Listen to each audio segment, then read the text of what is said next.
Lecture 4. Chapter 11. Then Zophar the Naamathite replied, "Shouldn't you be answered for saying such words? How can someone who talks endlessly without thinking be justified? Can your exaggerated words really silence men? When you mock, doesn't anyone make you feel ashamed? You say, 'My faith is pure and I am clean.' May God speak, may He rebuke you and tell you the secrets of wisdom. You should know that God's chastisement is less than your sin deserves. Arrogant humans may consider themselves clever, but in the eyes of God they are born like a wild donkey's colt. God knows that humans are always self-righteous, and He has seen through their evil. Will He not consider taking action? Can you fathom and comprehend His wisdom? If you sincerely stretch out your hands to connect with God, pray and repent, your heart will be filled with light and peace, and your reflection will bring you tranquility. Like the other two friends, this friend, Zophar, also shared some general principles with Job and praised the power and justice of God. He emphasized that God punishes the wicked and rewards the righteous, and those who fear and believe in God will attain peace and blessings. However, they don't understand Job's suffering and confusion. In fact, Job didn't know where he had sinned, so he prayed to God for guidance. Hence, the words of the third friend also failed to address the point. Due to Job's intense physical suffering and weak heart, this friend's advice was ineffective and instead left Job feeling even more confused and disheartened. Chapter 12. Then Job replied, "No doubt you are clever, but I am not foolish either. I am not inferior to you. Who does not know such things as these?" Job said, "I know the general principles you say. I, though righteous, am scorned by others. My prayer to God has become a laughingstock to my friends. In the thought of one who is at ease, there is contempt for misfortune. Misfortune is ready for those whose heart is weak and whose feet slip. Who does not know that the hand of the Lord has done all this? In His hand is the life of every living being and the breath of all mankind. The Almighty has wisdom and power. He understands human nature and foresees the future. Both the deceived and the deceivers are in His hand. What He tears down cannot be rebuilt. The man He imprisons cannot be released. If He withholds the waters, the land dries up. If He sends them out, they overwhelm the land. The deceived and deceivers, whether strong or weak, manifest themselves in various ways in the world. Some lawyers lose their rationality.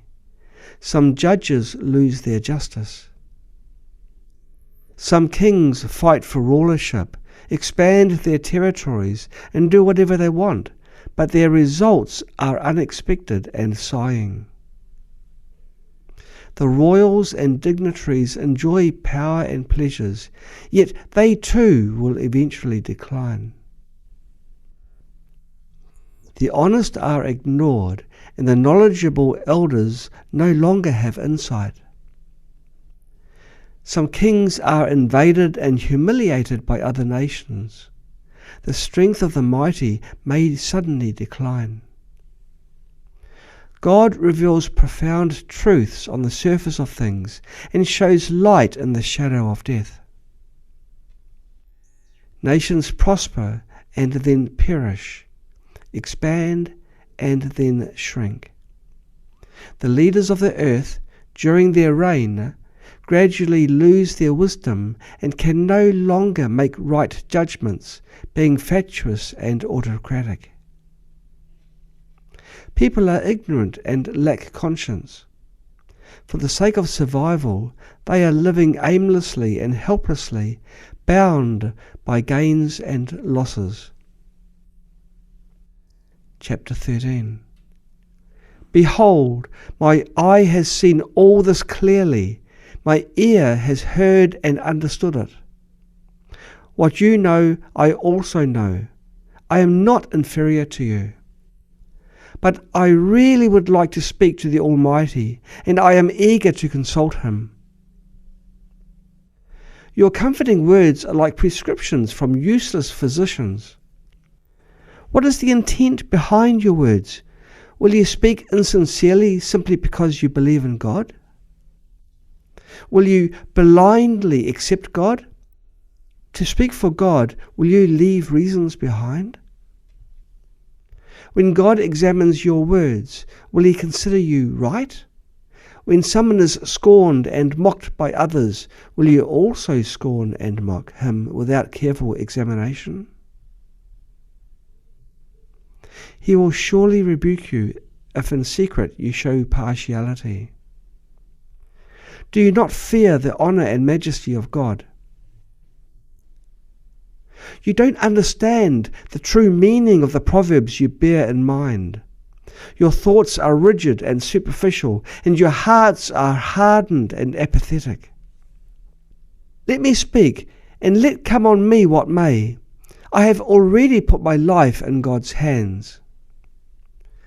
Though he slays me, I still believe in him. Yet I will argue my case to his face. Job was conveying that he was no longer haunted by fear and had stopped protecting himself. He had already let it go. He believed in God. He was not disobedient, but just wanted to ask God where he had sinned, hoping to get an answer. God will be my salvation, as the godless shall not come before him. Job was very confident, believing he was devout enough. Listen carefully to my words and contemplate what I say. Behold, I have sincerely expressed my thoughts. I know that I shall be justified. How many are my iniquities and my sins? Make me know my transgression and my sin.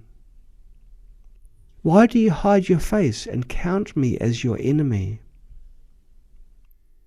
In your eyes I am a sinner reaping what I have sown. You publicize and blame the sins of my youth. I am like a rotten thing, like a garment eaten by moths. The villagers scorned Job, fearing that his illness might spread, so they restricted his freedom. Moreover, they gossiped about Job's misfortune everywhere, and even dug up details from his childhood. Job felt like a rotten thing, left only to await death. Chapter 14. Man is born of a woman. Their life is short, yet filled with suffering. At birth they come out like a flower, but wither quickly. At death they flee like a shadow, leaving nothing behind. This is how God sees through human life and comes to judge it. Deep in their hearts there are many impure thoughts.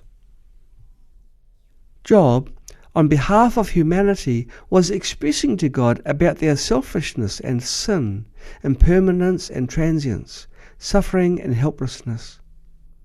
In the limited time and space, humans are living aimlessly. He prayed to God for more mercy and fewer trials.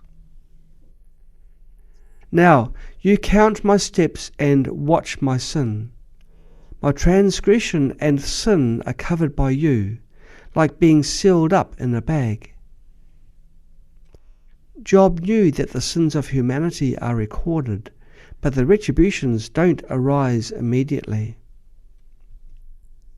Mountains crumble into plains, rocks are moved from their places, and waters wear away stones. God renews all things that grow on the earth, and also destroys the prosperity and wealth in the world. Job realized the impermanence of the world.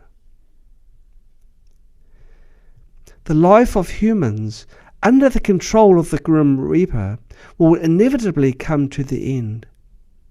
The appearance of humans, unable to resist the carving of time, is gradually aging. On the deathbed, the success or failure of his descendants has nothing to do with him. All he has is the pain in his body and the sorrow of his heart. Job understood that life is impermanent, and how his descendants live has nothing to do with him. For there is hope for a tree. If it is cut down, it will sprout again, and its new shoots will not cease. Its roots may grow old in the ground, and its stump die in the soil. Yet at the scent of water it will bud and put forth branches like a newly planted tree. When a man's body dies, it returns to dust, but when his soul is sent away, where does it go? If a man dies, shall he live again? O God, I am the work of your hands. May I do my best in my limited life till my renewal comes. On that day, if you call, I will answer you. Your expectations for me will surely be fulfilled. Job was pondering, if a tree can sprout again after death, can a person be born again after death? Although he didn't know the answer, he still looked forward to the day when his soul could be saved.